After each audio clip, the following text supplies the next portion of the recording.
60 Minutes Overtime. In December, for the first time in U.S. history, a CEO of a major company was convicted of a workplace safety crime. His name is Don Blankenship, and he was once known as the King of Coal. The company he ran, Massey Energy, owned more than 40 mines in central Appalachia, including the Upper Big Branch mine, located in Montcoal, West Virginia, a state where coal is the dominant industry. In 2010, the Upper Big Branch mine was the site of the worst mining disaster in the U.S. in 40 years, the kind of accident that isn't supposed to happen anymore. It was just after 3 o'clock on April 5th when a massive explosion tore through miles of underground tunnels, killing 29 miners. Prosecutors accused Don Blankenship of ignoring mine safety laws and fostering a corporate mentality that allowed the disaster to occur. It was tremendous. You know, I'm no expert, but just from what I know of what happened and the things that were torn up in there, it had to be like an atomic explosion. Stanley Stewart worked at the Upper Big Branch mine for 15 years. He was 300 feet underground and had just started his shift when the explosion occurred. I felt a little breeze of air coming from inside. I said, that's not right. Well, then it got harder, and we just took off running to the outside, and looked, and you could see the whoosh just keep coming and coming. It seemed like for somewhere between 2 and 4 minutes. And one of the younger guys said, hey, what happened? I said, babe, the place blew up. The explosion occurred 1,000 feet underground and nearly 3 miles inside the mine. These photos, taken by the Mine Safety and Health Administration, have never been seen before and show the force of the blast. Flames moving at more than 1,500 feet per second shot through more than 2.5 miles of underground tunnels. Investigators believe the blast was caused by a spark that ignited methane gas that had built up due to inadequate ventilation. Highly flammable coal dust that had been allowed to accumulate throughout the mine fueled the explosion. It was an early 1900s type of explosion. Conditions should never have existed for that to take place. Stewart was there when some of the 29 miners he'd worked side by side with for decades were brought to the surface. What kind of condition were they in? Their faces were very black, and it smelled like dynamite. And I'll never forget that smell. The miners ranged in age from 20 to 61. Most were fathers. A third were killed instantly. Robert Atkins, a former coal miner, and his wife Sharyn lost their son Jason, who was at the end of his shift and was heading toward the mine entrance when he was overcome by toxic fumes. The coal dust was so bad that it ignited all the way and took our son's life, who was almost out of the mines. Gary Quarles, a third-generation coal miner, lost his only child, Gary Wayne, who left behind 2 children. They lived right beside of us, and at times we thought that wasn't a good thing for that to be like that. And then after he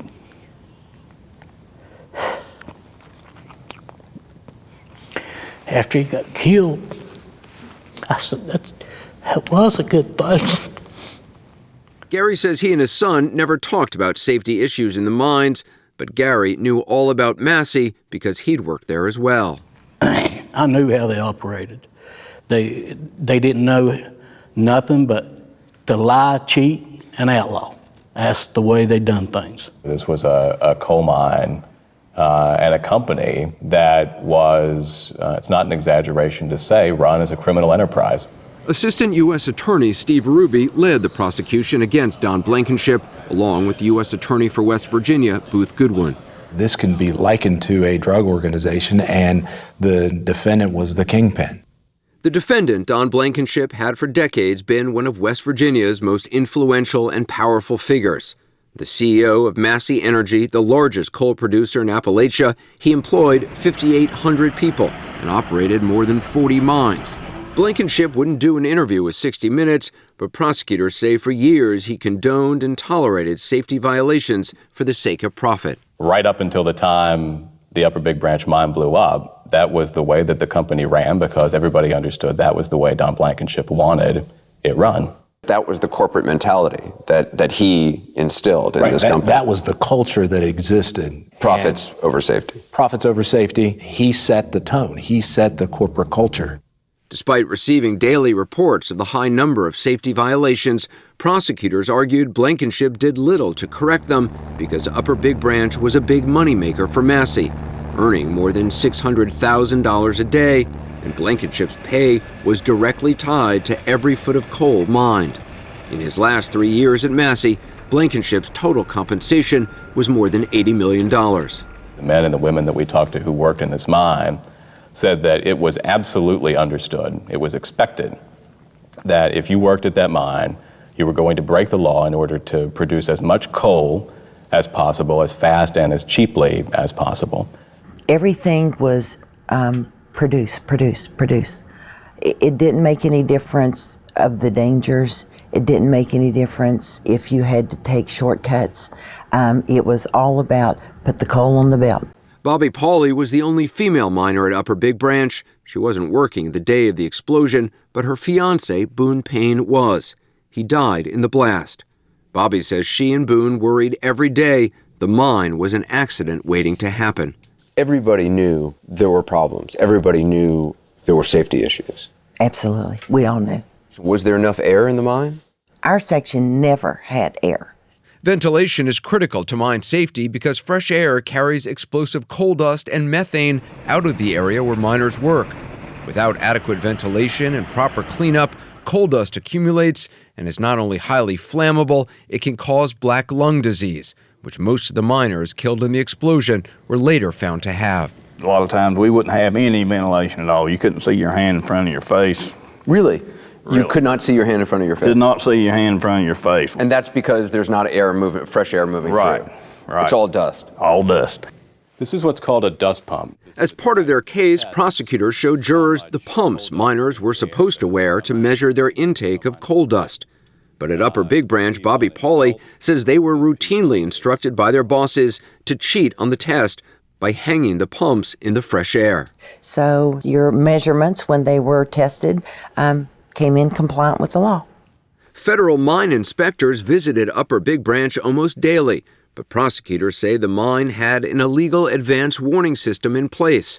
Security guards at the entrance would relay messages to miners underground, alerting them an inspector was coming. They would use code words. Yeah, bad weather.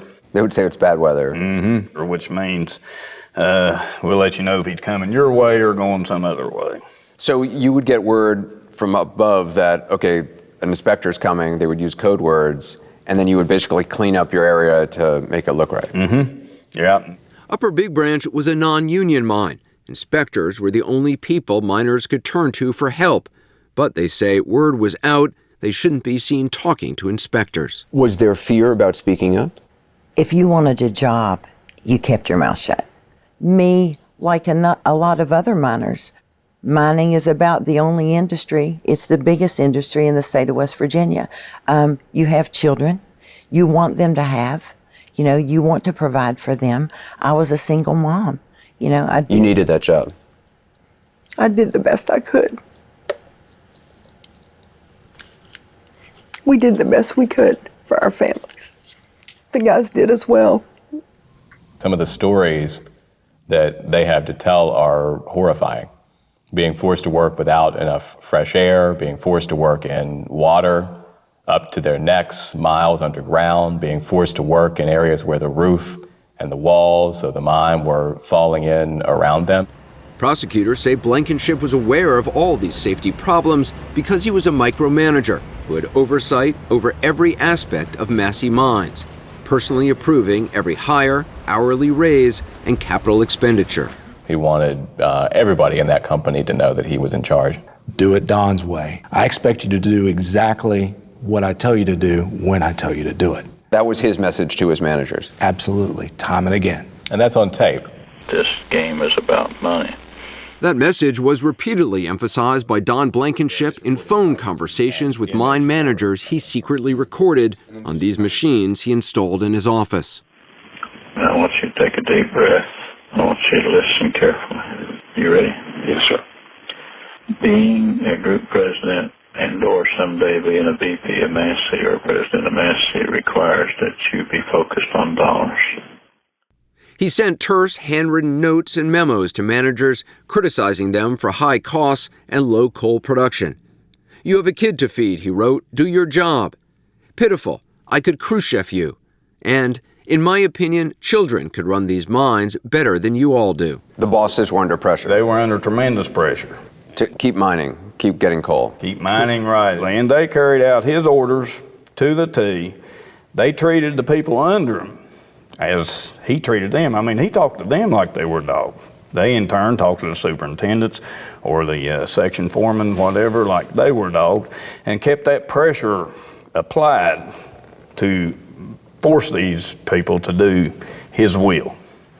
Blankenship's attorneys called no witnesses at trial and pointed to safety initiatives their client put in place at Upper Big Branch. Miner after miner after miner who worked at Upper Big Branch took the stand and said that the so-called safety initiatives were a joke. The safety program stops at the entrance to the mine, and once you're underground, your job is to run coal. The story will continue after this. After 2 weeks of deliberations, a federal jury came to a landmark decision, finding Don Blankenship guilty of conspiring to willfully violate mine safety laws. There was never enough evidence to justify convicting Mr. Blankenship. But they didn't find him guilty of conspiring to defraud the Mine Safety and Health Administration or of lying to investors and regulators about safety violations, felony counts which could have sent Blankenship to prison for 30 years. Under the law, jurors aren't allowed to know whether the counts they're considering are misdemeanors or felonies. And jurors told us they were unaware the count they convicted him of was only a misdemeanor, which carries a maximum sentence of a year in prison. I actually thought they were all felony charges. When you heard, okay, maybe he'll serve a year in prison, what was your gut? I was surprised. You were surprised, ma'am. In what way? Surprised that it was so low? Yes. None of us actually knew in terms of what the time was for the charges. I was pretty pissed. Family members of the dead miners who attended the trial every day were also disappointed. Do you think was justice done in this verdict? No. No? No, there was no justice. Judy Peterson lost her brother, miner Dean Jones. As a result of the explosion, 29 people are gone, and that's a misdemeanor. That's a perversion of justice. Do we think that a 1-year sentence for what Don Blankenship has been convicted of is enough? No, we don't. But it's, at least right now, what the law gives us to work with. Don Blankenship and his attorneys issued a statement to 60 Minutes denying he was involved in any conspiracy. They claim the explosion was caused and fueled by a sudden and unexpected surge of natural gas, though 3 state and federal investigations found the deaths of the 29 miners were preventable and the result of a failure of basic mine safety standards. Don Blankenship has said this was just an act of God, that these kind of things happen in coal mining. Well, Don Blankenship, I'd like to take those words and stuff them right back down his throat, because that was not an act of God. That was man-made 100%. These men, they weren't just 29 people that got killed. They were a lot of good men.